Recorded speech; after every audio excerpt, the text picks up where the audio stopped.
Bismillahirrahmanirrahim. Assalamualaikum warahmatullahi wabarakatuh. Bertemu lagi bersama saya Pradika Gusti Aryabi dari kelas SI 2016A. Kita masih berada di modul 6. Kali ini saya akan mengerjakan post test yang kedua. Oke, langsung aja kita lihat studi kasusnya.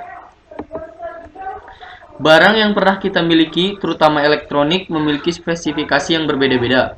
Buatlah program menampilkan data yang tersimpan dalam variabel array dalam struktur dapat ditampilkan berdasarkan input dari luar. Oke, kita langsung aja ya. Pertama-tama buka terlebih dahulu aplikasi pengolah bahasa pemrograman. Saya di sini menggunakan Borland C++ untuk membuat new dokumen. Klik file, new, lalu pilih text edit. Oke. Pertama kita tuliskan headernya, include konio.h, include iostream.h, dan include stdio.h. Oke, kita tuliskan dulu variabel-variabel yang nanti akan kita gunakan.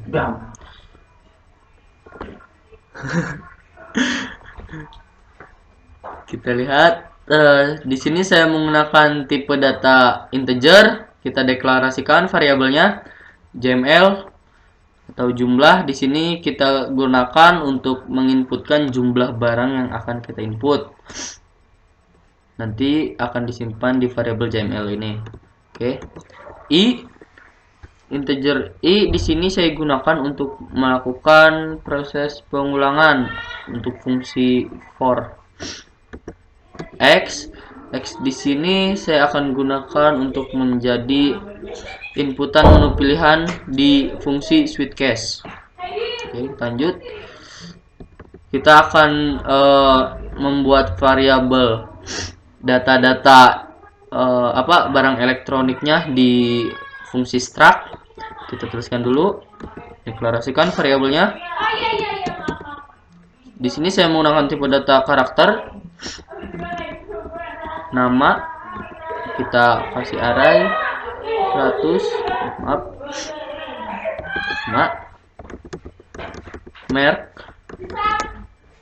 kita beri batas 100 karakter. 100. Di sini saya gunakan untuk menginputkan beberapa spesifikasi.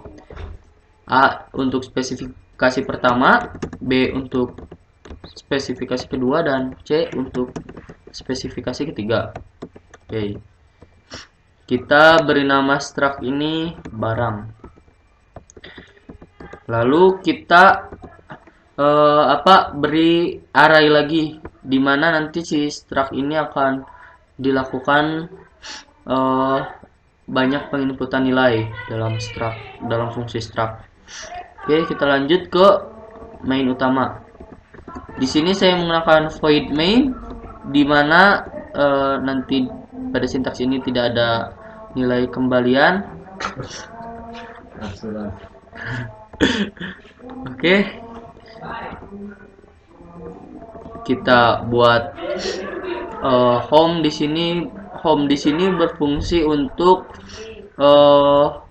fungsi goto, dimana nanti pada saat goto, jika sintaks goto tersebut dieksekusi, maka program akan membaca sintaks ini dari mulai home yang telah kita buat di sini. Oke, lanjut. Code kita beri judul dulu, data barang elektronik, handle untuk membuat base baru. Code. Oke, kita kasih variasi buat sama dengan. Oke, kita handle lagi, code lagi, dan kita di sini akan menuliskan beberapa perintah seperti yang pertama, input data. Oke, /n membuat proses baru. Yang kedua, tampilkan data. Yang ketiga, keluar. Lalu pilih. Oke, seperti yang kita bilang tadi, variabel dalam menu pilihan ini akan kita inputkan di variabel X. Oke, kita kali ini akan membuat fungsi switch case-nya. Kita bisa tuliskan dulu code untuk membuat sama dengan lagi biar programnya keren. Handle, lalu switch, dan kita beri variabel apa ini namanya, parameter, bukan parameter juga, ini tuh indeks.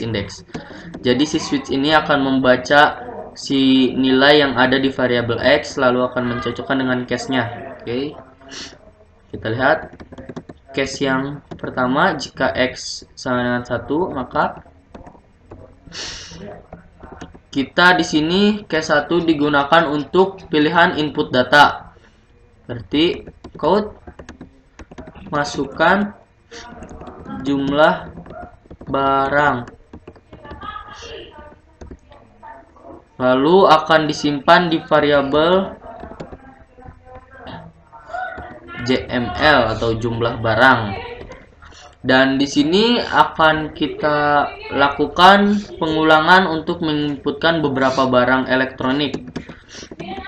Code bisa mendengar lagi biar bagus. Oke, handle.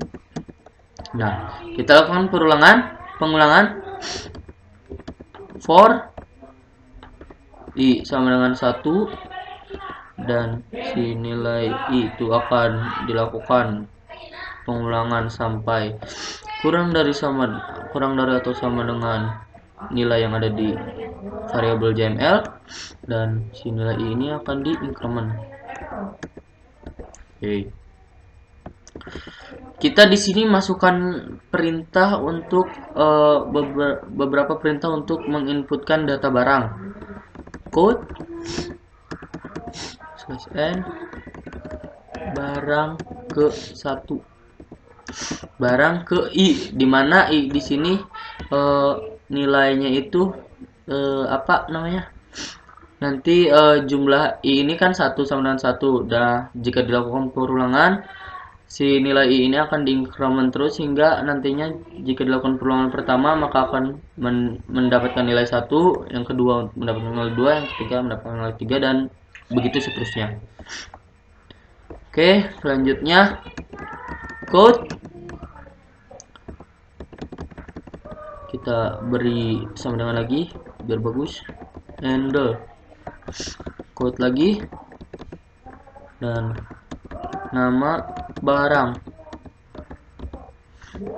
dan kita akan menyimpannya dengan gets, dimana gets di sini bisa membaca spasi sebagai karakter, spasi, simbol maupun angka. Oke. Kita akan simpan di variabel yang telah kita buat di fungsi struct. Cara mengaksesnya yaitu kita ketikkan dulu nama struct yang tadi kita buat, barang, dan akan disimpan di array yang ke i, lalu dan nilainya akan disimpan di variabel nama. Nah, nanti si nilai yang kita inputkan ini akan masuk ke apa namanya, fungsi struct yang ke i di sini berarti kan kalau bagian masukkan barang yang ke 1 akan masuk ke struct yang pertama dan akan disimpan di variabel nama. Oke.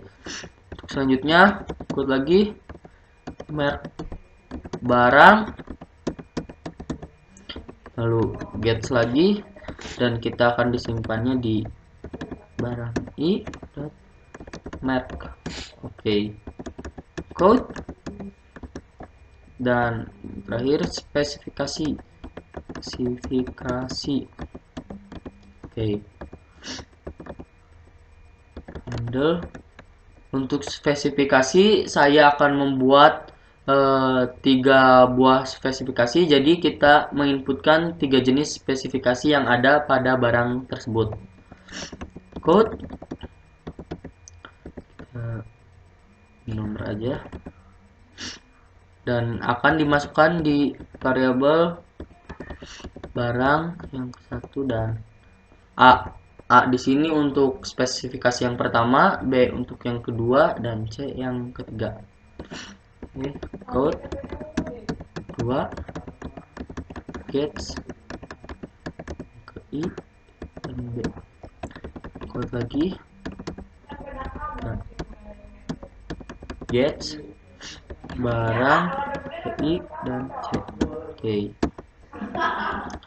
kita tutup for-nya dan kita akan break di sini untuk menahan program yang ada di case pertama, menahan sintaks yang ada di case pertama.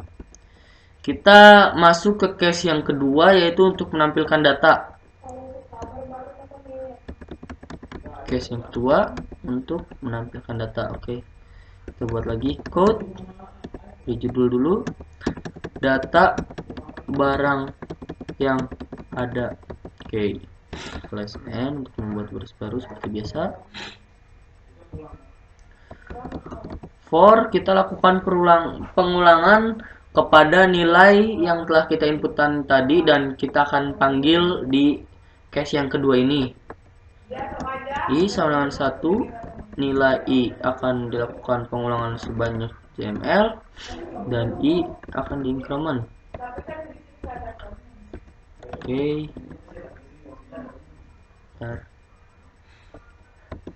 Code barang ke I handle. Oke, code lagi sama dengan supaya bagus.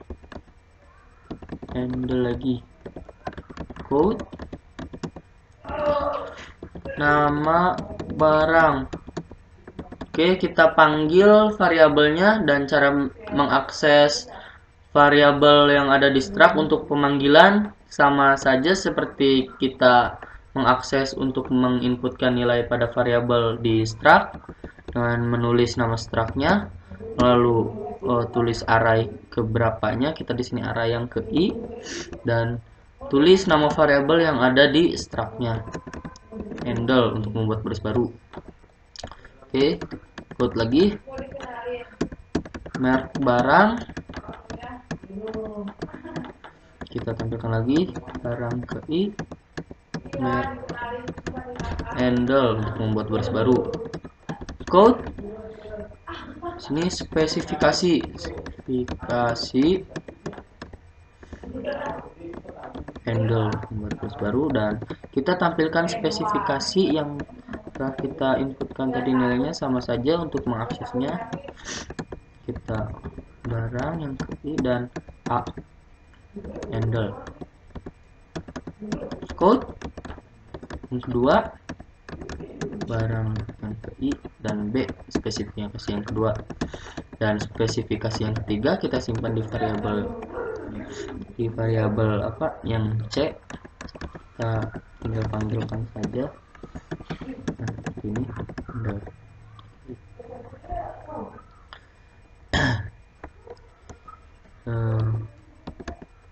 Oke, untuk case yang kedua sudah seperti ini. Break untuk menahan case yang kedua. Kita lanjut case yang ketiga, yaitu keluar.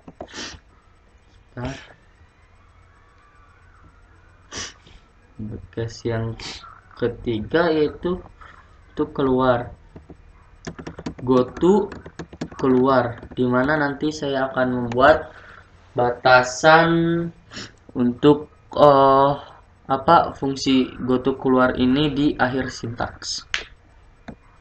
Dan default atau jika yang kita inputkan tidak ada dalam case, tidak ada dalam data, kita akan mengeluarkan pesan nomor yang Anda input tidak tersedia. Oke. Nah, untuk fungsi cache-nya sudah di sini sampai default. Lalu kita akan mengetikkan get untuk menahan tampilan. Jika si cache ke-1 sudah selesai, maka akan dilanjut ke get, lalu clear screen dan dibersihkan layarnya, dan go to home. Home di sini kita sudah membuat batasan untuk sintaksnya. Nah, ini dia. Nanti saat si sintaks go to home itu tereksekusi, maka otomatis program akan berjalan dimulai dari sintaks yang ini. Nah, oke. Kita lanjut. Go to home. Sekarang kita buat batasan untuk keluar. Nah, jadi saat si go to keluar ini tereksekusi juga, maka si program akan langsung tertuju pada batasan yang telah kita buat di sini, keluar. Oke, get untuk menahan tampilan dan semikolon yang terakhir. Oke, saya rasa ini programnya sudah selesai. Kita cek sekali lagi. Di sini home input data switch X, case yang pertama untuk menginputkan data, case yang kedua untuk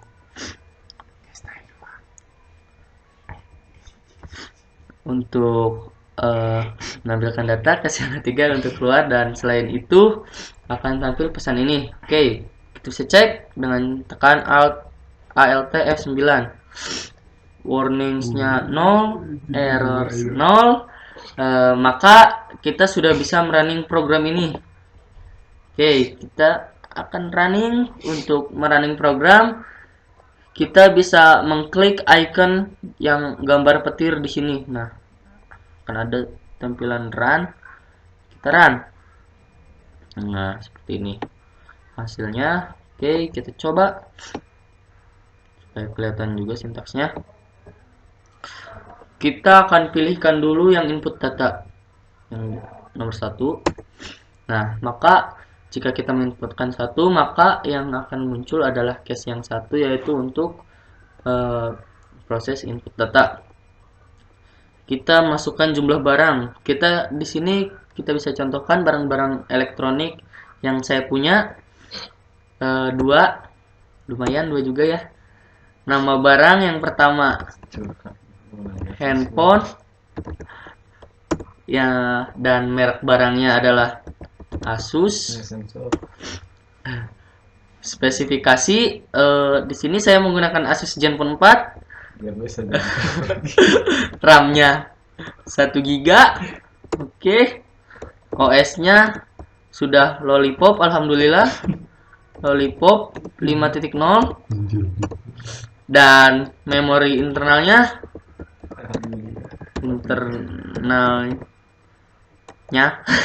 memori internal 4 GB. Oke, barang yang kedua, nama barang, apalagi kalau bukan laptop yang sangat saya sayangi, laptop. Merek barangnya Asus, ya masih Asus karena di sini saya pecinta Asus. Dan spesifikasinya yang pertama, prosesornya menggunakan Intel Core i5, alhamdulillah. Yang kedua, RAM-nya 4 GB. Yang ketiga, harddisknya 500 GB. Oke, kita akan menginputkan data-data ini. Kita tekan enter. Nah, sudah terinputkan. Lalu maka si sintaks yang di sini akan membaca clear screen dan go to home. Nah, akan seperti ini. Lalu kita akan coba tampilkan data. Nah, kita bisa lihat data yang kita inputkan tadi akan ditampilkan kembali pada case yang kedua. Barang yang pertama, nama barangnya handphone, merek barangnya Asus, spesifikasi sama yang seperti tadi kita inputkan. Barang yang kedua, nama barang laptop, merek barang Asus, dan spesifikasi juga sama seperti yang tadi kita inputkan. Yang selanjutnya untuk keluar. Nah, jika kita tekan enter, maka program ini akan otomatis keluar karena tidak ada lagi sintaks yang dieksekusi. Oke, semoga video kali ini bermanfaat. Share ke teman-teman untuk lebih bermanfaat lagi. Kekurangannya saya mohon maaf. Wassalamualaikum warahmatullahi wabarakatuh.